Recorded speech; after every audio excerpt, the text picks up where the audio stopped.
এই মুহূর্তে যে খবরের দিকে নজর রাখবো, পোস্টাল ব্যালট নিয়ে কড়া নির্দেশ কমিশনের।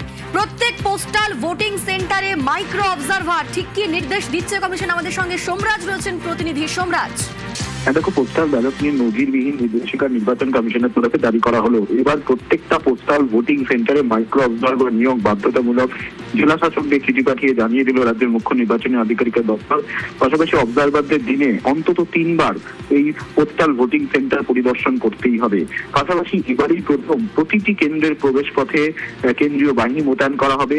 শুধু তাই নয়, পোস্টাল ভোটিং সেন্টারে সিসিটিভি বসানো বাধ্যতামূলক করা হলো নির্বাচন কমিশনের তরফে।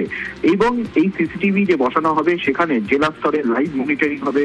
শুধু তাই নয়, ভোট শেষ করার পর প্রত্যেক দিনের নথি এবং সিসিটিভি ফুটেজ খতিয়ে দেখবেন অবজারভার ও রিটার্নিং অফিসাররা। অর্থাৎ পোস্টাল ব্যালট নিয়ে বারবারই অভিযোগ ওঠে একাধিক রাজনৈতিক দলের তরফে। সেই কারণে নির্বাচন কমিশনের তরফে এই কড়াকড়ি নির্দেশিকা জারি করা হলো, যেখানে বলা হচ্ছে এবার প্রত্যেকটা পোস্টাল ভোটিং সেন্টারে মাইক্রো অবজারভার নিয়োগ বাধ্যতামূলক করা হলো। শুধু তাই নয়, প্রত্যেকটা পোস্টাল ভোটিং সেন্টারে বসানো হবে সিসিটিভি এবং সেই সিসিটিভি ছবি প্রত্যেক দিন রেকর্ডিং হবে ও খতিয়ে দেখবেন মাইক্রো অবজারভার ও রিটার্নিং অফিসাররা। বেশ, ধন্যবাদ সোমরাজ।